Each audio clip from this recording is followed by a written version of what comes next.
नमस्कार साथियों, मैं इतिहासकार डॉक्टर चित्रगुप्त आज बुंदेलखंड फिल्म उद्योग के पेज पर आज सभी के सामने मुखातिब हूँ। बड़ी खुशी हुई मुझे जब आरिफ शहडोल साहब ने और जीएस रंजन साहब ने मुझे प्रस्ताव रखा कि आप भी इतिहास के बारे में, बुंदेलखंड के इतिहास और फिल्म उद्योग को किस तरह से संबंध बनाया जा सकता है, फिल्म उद्योग किस प्रकार से इतिहास से प्रेरणा लेकर के बुंदेलखंड के इतिहास के ऊपर किस तरीके से फिल्म उद्योग अपना काम कर सकता है। मैं धन्यवाद देना चाहूँगा बुंदेलखंड फिल्म उद्योग की पूरी टीम को। मुझे याद है मैंने सबसे पहले बचपन में लाला हरदौल बुंदेली फिल्म देखी थी और मैं धन्यवाद देना चाहूँगा, आभारी है पूरा बुंदेलखंड फिल्म उद्योग और पूरा बुंदेलखंड की फिल्म के प्रेमी माननीय राजा बुंदेला जी को, जिन्होंने सबसे पहले, मुझे तो लगता है सबसे पहले वही फिल्म उन्होंने बुंदेली बनाई थी जो पर्दे पे आई थी। राजा बुंदेला फिल्म जी ने जो फिल्म बनाई थी लाला हरदौल, वो मैंने पर्दे देखी और वीडियो पे, उस समय वीडियो चला करते थे, वीडियो पे देखी थी, बहुत छोटा था। आज ही वो पूरी फिल्म याद है। उसके बाद क्रम चलता रहा, शहडोली साहब ने भी कई फिल्मों में काम किया या कई फिल्मों को उन्होंने निर्देशन दिया।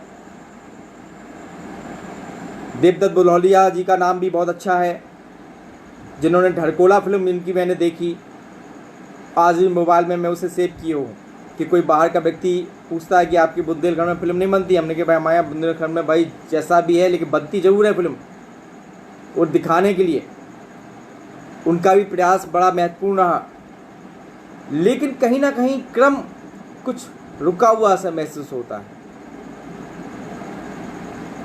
मैंने उस समय ये फिल्म देखी होगी, तकरीबन मैं 10 से 12 साल का होऊंगा। इतने लंबे समय में पर्दे पे आने वाली बुंदेली फिल्मों में बहुत नामचीन फिल्में ही होंगी, जिनके नाम मुझे भी अभी भी याद नहीं है। तो आखिर इस तरह से हम शुरुआत हमने धमाके से की थी और उसके बाद हम 30 साल बाद भी हमारी स्थिति वहीं पे है। फिल्म इंडस्ट्री बुंदेलखंड में बुंदेली भाषा की उतना विकास नहीं कर पाई। लेकिन जो भी हुआ हो, लेकिन आज हमारे पास कलाकार भी हैं, कथाकार भी हैं, संगीत भी हमारे यहाँ है और सबसे अच्छी चीज़ है हमारे यहाँ प्राकृतिक वातावरण भी है। क्यों ना हम सब लोग मिल करके, पूरे बुंदेलखंड वासी मिल करके एकजुट होकर के इस बात पे, इस विषय पे मनन करें, क्योंकि ये विषय बहुत महत्वपूर्ण है। किसी भी भाषा की पहचान के लिए आज के दौर में सोशल मीडिया, फिल्म काफ़ी मायने रखता है। भोजपुरी फिल्में विदेशों में भी रिलीज होती हैं, सिर्फ पंजाबी फिल्में भी रिलीज होती हैं। अपने क्षेत्र में शादी ब्याह में भोजपुरी गाने डीजे पे बजते हैं, पंजाबी गाने बच्चे कानों में लीड लगा के सुनते हैं। तो ऐसी संगीतकार हमारे यहाँ भी हैं और हमें उनको प्रश्रय देना है, हमें उन्हें सपोर्ट करना है। किसी भी राजनीति या अन्य चीज़ों पे जो गुटबंदी होती है उसको छोड़ दीजिए, उसे छोड़ करके सब एकजुट होकर एक दूसरे का सहयोग करें। हम उर्वरा भूमि के काम करें, नई पीढ़ी के लिए उर्वरा भूमि निर्माण करें बुंदेलखंड की, कि कलाकार यहाँ आएँ, पनपें और अपना कला को दिखाएं। यहाँ के नृत्य, यहाँ की लोक कलाएं, यहाँ की गायक सब अद्भुत हैं। मेरे पास कई कलाकार आते हैं, ये विजना गांव से आते हैं और कई जगह से आते हैं। उनका समस्या ये होती है काम नहीं मिलता। क्यों? मैंने कई अपने मित्रों से इस बात को रखा और उन्होंने इस बात पर उन्होंने मेरी बात मानी भी। मैंने लोगों से रखा, अपने साथियों से कहा कि जैसे हम डीजे लगवाते हैं शादी में या बैंड बजवाते हैं शादी में, 30,000 40,000 50,000 ले लेता है, डीजे वाला 10,000 15,000 से कम ना लेता होगा। तो क्यों ना एक हम प्रयास करें, ये प्रयास करें कि हम अपने शादी ब्याह में या अन्य चीज़ों में इन कलाकारों को बुलाएं, गायकों को बुलाएं, नृत्य कलाकारों को बुलाएं, उनका कार्यक्रम रखें। यहाँ के लोग, शादी ब्याह में आने वाले बाहर के लोग हमारे कला को जानेंगे, पहचानेंगे, समझेंगे, प्रभावित होंगे। निश्चित रूप से हमारी कला इतनी अद्भुत है, निश्चित रूप से प्रभावित होंगे। तो ऐसी कंडीशन में जब हमारा कलाकार अपनी कला को दिखाने के बदले मजदूरी करे या खेतों में काम करे, तो अपने परिवार का भरण पोषण करने के लिए उसे कुछ करना पड़ेगा। तो कला वहाँ उसकी पीछे हो जाती है। कला भी तपस्या होती है, जो रोज़ रियाज करना पड़ता है। कहीं गाना गाने हो, चाहे नृत्य करना हो, सबका रियाज रोज़ करना पड़ता है। यदि कलाकार को रियाज के बदले, अपने अभ्यास के बदले उसे मजदूरी करना पड़े, दिन भर मजदूरी करके थक के आएगा, फिर क्या करेगा? तो कला उसकी आगे नहीं बढ़ पाएगी। तो एक सबसे अच्छा तरीका मैंने यही सोचा है कि शादी ब्याह हो, बच्चे का जन्मदिन, मतलब कोई भी मांगलिक कार्य हमारे यहाँ हो रहे हैं, हम इन कलाकारों को आमंत्रित करें। और बहुत सस्ते, मतलब जो आपको डीजे या अन्य चीज़ों में पैसा खर्च होता है ना, उसकी अपेक्षा ये कम, ये हो सकता है उनसे कम ही आपको खर्च हो। तो एक नया प्रयास होगा, जितने लोग करेंगे उससे इन कलाकारों को कुछ मदद मिल जाएगी, इन्हें लगेगा, प्रोत्साहन मिलेगा कि हाँ हमें कुछ काम मिल रहा है। तो यही कलाकार हमारे फिल्म उद्योग के लिए काम में आएंगे, यही हमें फिल्मों में संगीत देने का काम करेंगे, ये हमारा गीत गाने का काम करेंगे, बैकग्राउंड म्यूजिक भी ये दे सकते हैं आप लोग को। अब मैं दूसरी बात लेके चलना चाहता हूँ। बुंदेलखंड में फिल्म बनाने के लिए आपको कहीं दूर जाने की जरूरत नहीं है। यहाँ ऐतिहासिक स्थल भी है, यहाँ प्राकृतिक स्थल भी हैं, यहाँ वाटर बॉडी भी है, यानी जल के बड़े बड़े बांध भी हैं, नदियाँ भी पानी से लबालब हैं, यहाँ झरने भी हैं, प्राकृतिक झरने भी हैं, पहाड़ी भी हैं, बृहद पहाड़ भी हैं, धार्मिक स्थल भी हैं, रेलवे स्टेशन भी बड़े हैं और हर तरह के सुख साधन, हाईवे भी है। हर तरह के सुख साधन यहाँ मौजूद हैं एक अच्छी फिल्म बनाने के लिए। आपको दूर जाने की जरूरत नहीं है। यदि आप ये सब सोच करके शहडोली साहब की टीम या अन्य जो भी लोग काम कर रहे हैं मिल करके काम करें। मैं इस लाइन में तो नहीं हूँ, लेकिन शहडोली साहब ने मुझसे कहा कि इस बात पे आप अपने विचार रखिए, तो मैं तो यही कह सकता हूँ, पूरे बुंदेलखंड के कलाकार एकजुट होकर के काम करना शुरू करें अपने अपने क्षेत्र। अब तो और अच्छी बात हो गई, 3 घंटे की फिल्म अब खत्म हो गया बनना, मतलब बन रही है, लेकिन एक नया ट्रेंड आया है। 3 घंटे की फिल्म के अलावा भी एक नया ट्रेंड आया है, 30 मिनट की film, web stories, web films बनना शुरू हुई हैं, जो MX प्लेयर और तमाम मोबाइल में यूट्यूब पे भी चलती हैं। आज की नई पीढ़ी उनको बहुत पसंद करती है। हमारे बुंदेलखंड में ढेर सारी ऐतिहासिक कहानियां हैं, ढेर सारी ऐतिहासिक कहानियां,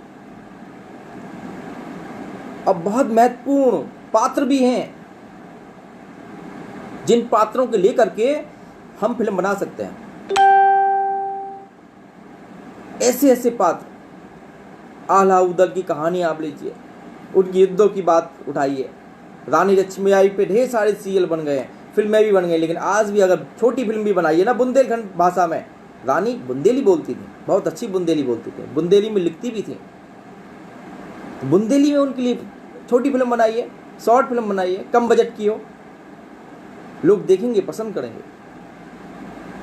कभी ईसुरी पे फिल्म बना लीजिए, केशव पे फिल्म बना लीजिए, मैथिली सिंह गुप्त, साहित्य के इन कलाकार, साहित्य के एक मनीषियों पे फिल्म बन सकती है। राजा मर्दन सिंह पे फिल्म बना लीजिए। ऐसे ऐसे कलाकार हमारे यहाँ हैं। वी सिंह जूदे पे फिल्म बना लीजिए। लाला हरदौल पे फिर से एक वेब सीरीज बन सकती है। महाराजा छत्साल पे बनाइए, उनकी वीरता के कई किस्सों पे किसी एक किस्से को उठा के फिल्म बनाइए। यहाँ के गुसाई संतों पे फिल्म बनाइए। ऐसी महत्वपूर्ण विषय यहाँ पे हैं, बहुत महत्वपूर्ण विषय हमारे पास है। कुछ नहीं आना, कहीं किसी की स्टोरी लेने नहीं जानी है आपको। इतिहास में इतनी स्टोरी है बुंदेलखंड के, किसी भी स्टोरी को लेके आप बना नहीं पाएंगे, साल भर लग जाएगा। इतना वेब स्टोरीज की आपको मिल जाएंगी कहानी बुंदेलखंड में। उनको लेकर चलिए। सबसे बड़ी बात इसमें क्या होगा, एक तो बुंदेलखंड के कल्चर लोगों को पता चलेगा, भाषा का ज्ञान लोगों को होगा, बुंदेली भाषा समझने की कोशिश करेंगे। और नई पीढ़ी जो कानों में लीड लगाए पाश्चात्य धुन पे गाने सुनती है, हरियाणवी, पंजाबी गाने, भोजपुरी गाने, वो बुंदेली भी सुनना शुरू करेगी। बुंदेली रैप सॉन्ग भी सुनना शुरू करेगी। बच्चों के और युवा पीढ़ी के हिसाब से भी कुछ दीजिए उन्हें, ताकि वो बुंदेली के प्रति आकर्षित हो, कान में लीड लगा के बुंदेली पे गाना सुने। शादी में बैंड बजे, डीजे बजे तो उसमें बुंदेली बज रहा हो, लोग डांस करें उस पर। अब एक गाना आया था, वो छोटा सा गाना था, लेकिन बहुत फेमस हुआ था।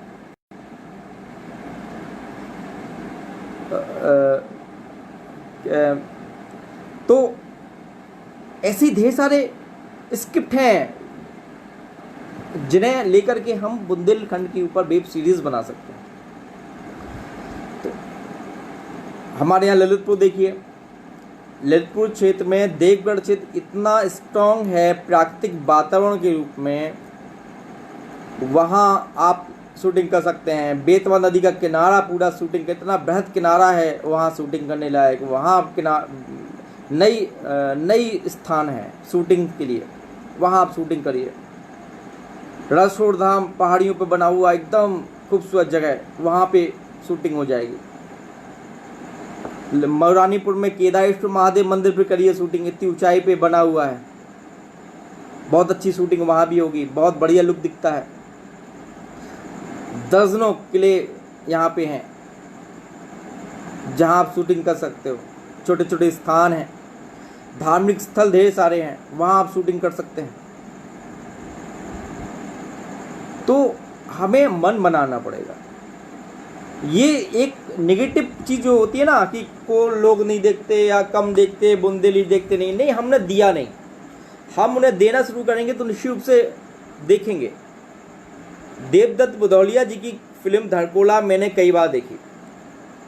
आज मैं देवदत्त जी से पहली बार मिला था, मुझे याद है फरवरी के महीने में, इसी साल जब होली महोत्सव में वो एएच पहुंचे थे। इतने साधारण व्यक्ति, सिंपल व्यक्ति, और 10 साल पहले 15 साल पहले मैंने उनकी फिल्म देखी थी, बड़ा प्रसन्न हुआ था उनकी फिल्म देख के, बहुत अच्छी भी लगी थी, अच्छा प्रयास था। लेकिन क्रम वो टूट गया, लोगों ने देखा उनकी फिल्म को। तो हमें लगातार दर्शकों को, श्रोताओं को बुंदेली दिखाना भी है, सुनाना भी है, क्रम ना टूटने पाए। आप क्रम तोड़ देते हो, इतना कंपटीशन है समय। आप देखिए विदेशी भाषाएं, विदेशी फिल्में, विदेशी धुनें, सब कुछ भूमंडलीकरण हो रहा है, ग्लोबलाइजेशन हो रहा है चीज़ का। आप अपने कल्चर को छुपा के रखोगे ना तो कल्चर लोग भूल जाएंगे, आपके ही लोग, नई पीढ़ी भूल जाएगी। बिच्छू का मंत्र, पहले गांव के लोग क्या करते थे, बिच्छू का मंत्र जानते थे। अब भाई जानते हो जो भी है, लोग कहते हैं बिच्छू काटे वो मंत्र से छूट जाता था, उस जमाने में कहा जाता था। लेकिन गांव में एक ही आदमी जानता था, या 2 गांव में 4 गांव में एक आदमी, सब जो उसके घर जाते थे, वो किसी को बताता नहीं था बिच्छू का मंत्र। क्या हुआ, मर गया, वो मर गया, बिच्छू का मंत्र भी गया। अब बिच्छू काटे क्या, डॉक्टर के पास जाओ। पहले कहा करते थे कि मंत्र से सही हो जाता है। मंत्र क्या, जड़ी बूटी भी कुछ होती थी वो, जिससे रगड़ता भी था, लेकिन उस हो सकता है मंत्र से हो या उस जड़ी बूटी से सही होता हो, लेकिन नहीं, क्या किया, बताया नहीं किसी को, अपने ज्ञान को छुपा के रखा, फैलाया नहीं, मंत्र भूल गए, चला गया। ऐसे यदि हम अपनी कल्चर को छुपाए रखेंगे। एक सज्जन हमसे, एक हमारे रंजन साहब से एक सज्जन ने कहा कि रंजन साहब ने उनसे पूछा कि आप कुछ अपना लिखा करिए और उस पर लिखा किए, फेसबुक पे लिखा करिए बुंदेलखंड के बारे में, और वो बना लीजिए, ब्लॉग बनाइए। तो रंजन साहब खुद ही कह रहे थे कि वो सज्जन कह रहे हैं कि जिसको पूछना हो तो मेरे पास आए, बुंदेलखंड के बारे में पूछना हो। भाई साहब, किसी को फुर्सत नहीं है नई पीढ़ी को आपके घर आने के लिए, साहब बुंदेलखंड में ये और फलाने जगह ये पूछने के लिए। आप बताओ उन्हें, ज्ञान बहुत बड़ा हुआ है मोबाइल में, ढेर सारा मोबाइल में दुनिया का ज्ञान है। आपको अपने बुंदेलखंड का ज्ञान भी उसमें डालना है, यहाँ का इतिहास डालना है, यहाँ का संगीत डालना है, यहाँ के लोकगीत डालने हैं, ये डालने हैं। लोगों को बताओगे तब पता चलेगा, आप नहीं बताओगे नहीं पता चलेगा, और लोग भूल जाएंगे, यहाँ के महापुरुषों को भूल जाएंगे, यहाँ के स्थानों को भूल जाएंगे। आप खुद ही, आपकी पीढ़ी भूल जाएगी, नई पीढ़ी भूल जाएगी। बहुत बड़ी बात कहूँ आपसे, तो आप मन में जो मेरे श्रोता या मेरे साथ जो जुड़े हैं इस समय, वो मन में सोच के देखें, क्या उनको अपने दादाजी के पिताजी का नाम याद है? कमेंट पे कोई कर लिख के देखे उसे दादाजी के पिताजी का नाम याद है? नहीं होता है, बहुत से लोगों को नहीं होगा दादाजी के पिताजी का नाम याद। क्यों? क्योंकि बोला नहीं, बार बार उपयोग उनके नाम का नहीं किया, बस दादाजी तक का नाम याद है, पिताजी है दादाजी है, और दादाजी पिताजी वो भूल गए। लेकिन सबको अपने दादाजी का नाम याद है, उससे पहले का भूल गए। क्यों? क्योंकि रिदम में नहीं आया, आपने लगातार नहीं बोला उसको, अपनी नई पीढ़ी को बताया नहीं। आपके 9वीं का बच्चा पता है, उसे अकबर के पिताजी का नाम पता है, हुमायूं है, हुमायूं के पिताजी का नाम बाबर है, अकबर के लड़के का नाम जहांगीर है, जहांगीर का लड़के का नाम शाहजहां, शाहजहां के नाम औरंगजेब। ये सब उसे रटा हुआ है। 5 पीढ़ी 10 पीढ़ी इतिहास के राजाओं के नाम याद है उसे। किसी नेता के दादाजी नानाजी सबके नाम याद है उसे, अपने खुद के दादाजी का नाम याद नहीं है उसे।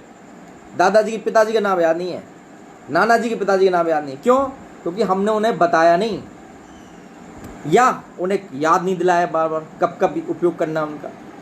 तो इसी प्रकार से हम अपने कल्चर को नहीं बताएंगे तो क्या होगा, फिर भूल जाएंगे लोग मुझसे कहते हैं डॉक्टर साहब आप फेसबुक पे, यूट्यूब पे और जहाँ तहाँ व्हाट्सएप पे खाली बुंदेलखंड ही डालते होते, और कुछ नहीं है काम। हमने कहा मेरा यही काम है, बुंदेलखंड के पर्यटक स्थलों को, उसके इतिहास को, यहाँ की संस्कृति को बताना ही मेरा काम है। ज़्यादा से ज़्यादा लोग बुंदेलखंड को जाने, यहाँ घूमने आए, यहाँ की तारीफ करें। ये तो सब प्रत्येक बुंदेलखंडी के वासी का उद्देश्य होना चाहिए। हमारे नगर को लोग जाने, हमारे गांव को लोग जाने, हमारे कस्बे के लोग जाने, हमारे राज्य को, हमारे देश को लोग जाने, ये सबका उद्देश्य होता है। ये देश प्रेम भी है, ध्यान रखिए। एक सैनिक बॉर्डर पे शहीद होता है, वो भी देश प्रेमी है। एक किसान खेत में हल जोत रहा, वो भी देश प्रेमी है। मजदूर दिन भर मेहनत कर रहा, वो भी देश प्रेमी है। और एक व्यक्ति जो अपने देश का नाम, अपने प्रांत का नाम, अपने शहर का नाम, अपने गांव का नाम और अपने गांव की संस्कृति को, अपने यहाँ की लोक कल्चर को अगर वो दुनिया को बता रहा है तो वो भी देश प्रेम का ही काम करता है, वो भी देश के लिए भी काम करता है। इसलिए कोशिशें कीजिए। अभी मैं अधिकांश मैं देखता हूँ शादी लोगों की होती है, वो कुल्लू मनाली जाएंगे, जम्मू कश्मीर जाते हैं। जाइए, खूब घूमिए, अपना देश है, घूमना भी चाहिए। एक निवेदन भी है, आप अगर झांसी के रहने वाले हो ना तो पास में देवगढ़ भी है, 200 रुपये में आप घूम के वापस आ जाओगे, पति पत्नी, 200 रुपये में। 100 रुपये में दोनों लोग भरपेट खाना भी खा लोगे। 300 रुपये में खाना पीना पानी सब हो जाएगा आपको। आप देवगढ़ घूम के आ जाओगे, सुबह जाओगे शाम को आ जाओगे, और पूरा दिन आपका इतना व्यस्त आएगा, लगेगा कि हाँ पहली बार हम कहीं आए हैं, और बजट भी नहीं बना। अब आप 25-30 हज़ार खर्च करके जाते हो दूर पहाड़ों पे, और ये 300 रुपये में, झांसी से 300 रुपये में आपको पहाड़ों का पूरा अनुभव प्राप्त हो जाएगा देवगढ़। इधर चले जाइए झांसी से और सस्ते में 200 रुपये में सब हो जाएगा आपका। पहाड़ों का मज़ा भी, नदी के किनारे का मज़ा भी, वहाँ किश्ती डली रहती हैं गांव के लोग, वो नाव से भी घुमा देंगे आपको, पहाड़ी पे भी घुमा देंगे, प्राचीन काल के मंदिर भी दिख जाएंगे, बहुत खूबसूरत वातावरण आपको देखने को मिल जाएगा।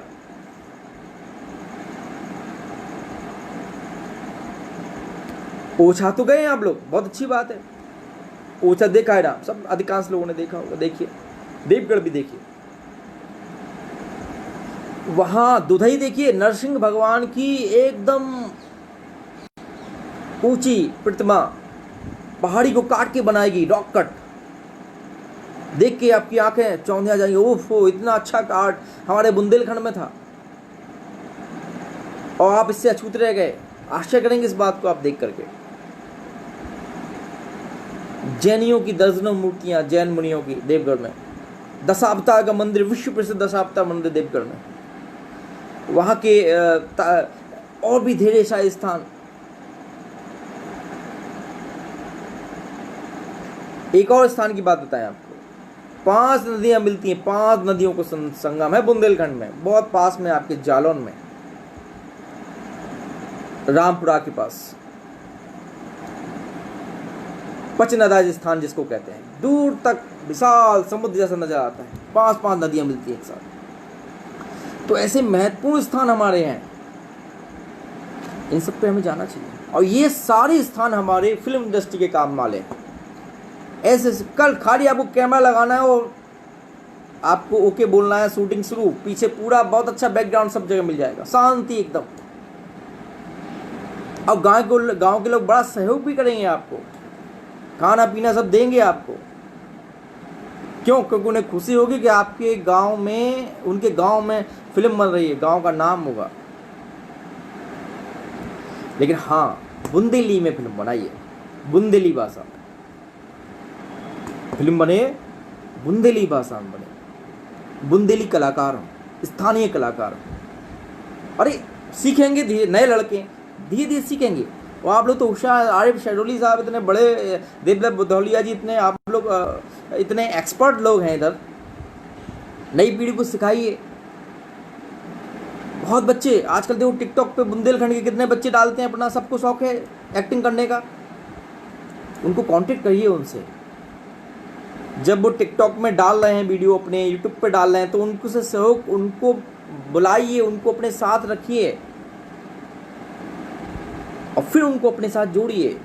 इन छोटी छोटी वेब सीरीज में बुंदेलखंड के इतिहास के ऊपर वेब सीरीज बनाइए, ढेर सारी वेब सीरीज कथाएं। मैं भी मदद कर दूंगा जो मुझे बनता होगा। आपकी कहानियों में कौन सी कहानी कहाँ है, पिछले थी, क्या फेमस थी, ये भी मैं मदद कर दूंगा, उसके ऊपर भी फिल्म बन सकती है। तो इन्हीं सब 3 चीज़ों के साथ में और भी कई विषय हैं फिल्म उद्योग के लिए।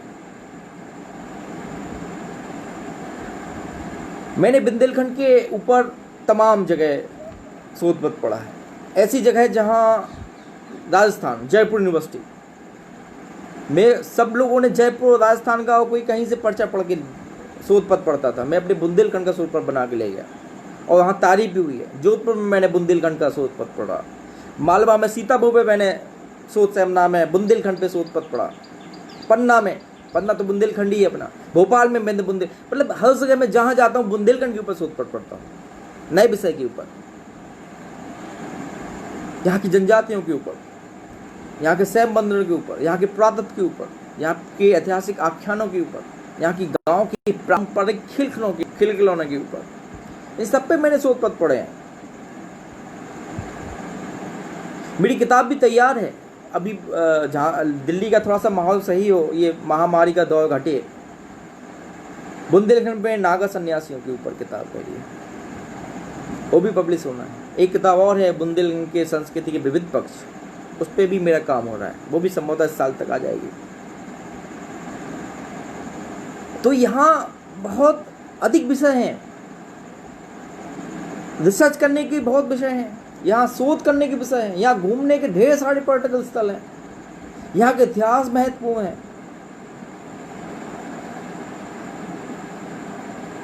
यहाँ के स्थान बहुत महत्वपूर्ण है। तो इन सब को लेकर के हमें चलना है। बुंदेलखंड के फिल्म उद्योग की जो स्थापना अभी आयब सैडोली साहब ने की है, तो निश्चित रूप से उनकी कुछ सोच रही होगी। मैं माननीय राजा बुंदेला जी से मिला, उनके अंदर अजब का जोश आज भी है, बहुत गजब जोश है बुंदेलखंड के प्रति। तो उनसे हमें प्रेरणा लेनी है। मुंबई की फिल्में बन रही थी उस समय, बुंदेलखंड पे फिल्म बना रहे थे, बुंदेली फिल्म बना रहे थे, अपना वहाँ का महत्वपूर्ण समय खर्च कर छोड़ करके यहाँ अपने खर्चे पे फिल्म बना रहे थे। ये बड़ी बात है, उन्होंने प्रयास किया। तो आज जो नई पीढ़ी है, आप लोग हैं, उनके प्रयास को आगे बढ़ाइए। बुंदेलखंड फिल्म इंडस्ट्री दोबारा खड़ी हो सकती है। एक दूसरे का हाथ थामिए, बिना किसी गुटबंदी के सब लोग एकजुट होकर के मिल करके काम करिए। दोबारा बुंदेलखंड की फिल्में बनने शुरू हो जाएंगी, मोबाइल पे चलेंगे, यूट्यूब पे चलेंगे, पर्दों पे चलेंगे। ईश्वर चाहे तो दिल्ली, मुंबई और विदेश में, कनाडा में भी बुंदेली फिल्म रिलीज हुआ करेंगे। आप लोग को मेहनत करना है, सहयोग लेना, सबसे सहयोग लीजिए, कोई मना नहीं करेगा। बुंदेलखंड के लिए, अपने देश के लिए, अपने राज्य के लिए, अपने प्रदेश के लिए कोई मना नहीं करता, अपने गांव के लिए। मैंने कहा ना, गांव में किसी गांव में शूटिंग हो रही हो तो गांव के सारे लोग मदद करेंगे आपकी, घेर के खड़े रहेंगे, आपको घेर के खाना पीना सबका ध्यान रखेंगे। ऐसे हमारे बुंदेलखंड के गांव हैं। इन्हीं सब बातों के साथ मैं दोबारा से पूरे बुंदेलखंड फिल्म उद्योग की टीम को, आयब सैडोली साहब को, राजा बुंदेला साहब को, माननीय राजा बुंदेला साहब को, GS रंजन साहब को, और भी देवदत्त बुधौलिया जी को, और भी जो कलाकार, कुंदन सोलंकी साहब भी फिल्मों में हैं, और भी जो कलाकार जो मुझे नाम याद नहीं आ रहा है, सभी कलाकारों का मैं धन्यवाद देता हूं कि आप इतने कठिन समय में भी इस काम में दोबारा से उठ खड़े हुए हैं। मेरे बहुत बहुत बधाई, और जब भी मौका पड़ेगा मैं आप लोगों की पूरी तरह से सहयोग करने को तैयार हूं। धन्यवाद। जय राम जी।